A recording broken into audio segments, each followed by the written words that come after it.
ನಮಸ್ಕಾರ ವೀಕ್ಷಕರೇ, ಈ ವಿಡಿಯೋದಲ್ಲಿ ನಾವು ಮಾತನಾಡಲು ಹೊರಟಿರುವುದು ಒಂದು ಪವಿತ್ರ ವಿಷಯ, ರಥ ಸಪ್ತಮಿ. ಇದು 2026ನೇ ವರ್ಷದ ರಥ ಸಪ್ತಮಿ, ಭಾನುವಾರ ಜನವರಿ 25, 2026 ದಿನ, ಸೂರ್ಯ ದೇವರಿಗೆ ಸಮರ್ಪಿತವಾದ ಪವಿತ್ರ ದಿನ. ಈ ದಿನ ನಮ್ಮ ಪ್ರಾಚೀನ ಸಂಸ್ಕೃತಿ ಮತ್ತು ಭಕ್ತಿಯ ಗಾಢ ಮಹತ್ವವನ್ನು ಹೊಂದಿದೆ. ರಥ ಸಪ್ತಮಿ ಎಂದರೇನು? ಈ ದಿನವನ್ನು ಯಾಕೆ ಆಚರಿಸುತ್ತಾರೆ? ಯಾವ ವಿಧಿವಿಧಾನಗಳು ಇವೆ? ಈ ಎಲ್ಲ ವಿಷಯಗಳನ್ನು ತಿಳಿಯಲು ಈ ವಿಡಿಯೋವನ್ನು ಕೊನೆಯವರೆಗೂ ನೋಡಿ. ಸೂರ್ಯ ದೇವರ ಅನುಗ್ರಹ ನಿಮ್ಮೆಲ್ಲರ ಮೇಲೂ ಇರಲಿ. ರಥ ಸಪ್ತಮಿ ಎಂದರೆ ಮಾಘ ಮಾಸದ ಶುಕ್ಲ ಪಕ್ಷದ ಸಪ್ತಮಿ ದಿನ. ಈ ದಿನವು ಸೂರ್ಯ ದೇವರಿಗೆ ಅರ್ಪಿತವಾದ ಪವಿತ್ರ ದಿನವಾಗಿದೆ. ಅದಕ್ಕಾಗಿ ಇದನ್ನು ಸೂರ್ಯ ಜಯಂತಿ ಎಂದು ಕರೆಯಲಾಗುತ್ತದೆ. ಈ ದಿನದಿಂದ ಸೂರ್ಯನ ಪ್ರಭೆ ಭೂಮಿಗೆ ಇನ್ನಷ್ಟು ಶಕ್ತಿಯಾಗಿ ತಲುಪುತ್ತದೆ ಎಂಬ ನಂಬಿಕೆ ಇದೆ. ಸೂರ್ಯ ದೇವರ ರಥದ ಕತೆ ನಿಮಗೆ ಗೊತ್ತೇ? ಸೂರ್ಯ ದೇವರು 7 ಕುದುರೆಗಳಿಂದ ಕೂಡಿದ ಸುವರ್ಣ ರಥದಲ್ಲಿ ಆಕಾಶದಲ್ಲಿ ಸಂಚರಿಸುತ್ತಾರೆ.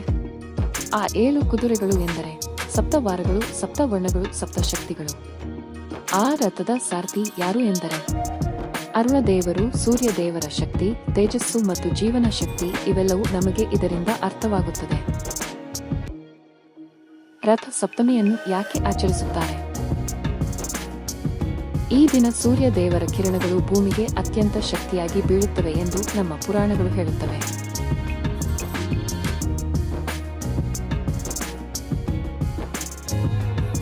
ಅದಕ್ಕಾಗಿಯೇ ರಥ ಸಪ್ತಮಿ ಎಂದರೆ ಆರೋಗ್ಯ, ಸಕಾರಾತ್ಮಕ ಶಕ್ತಿ, ನವ ಜೀವನ, ರೋಗಗಳಿಂದ ಮುಕ್ತಿ.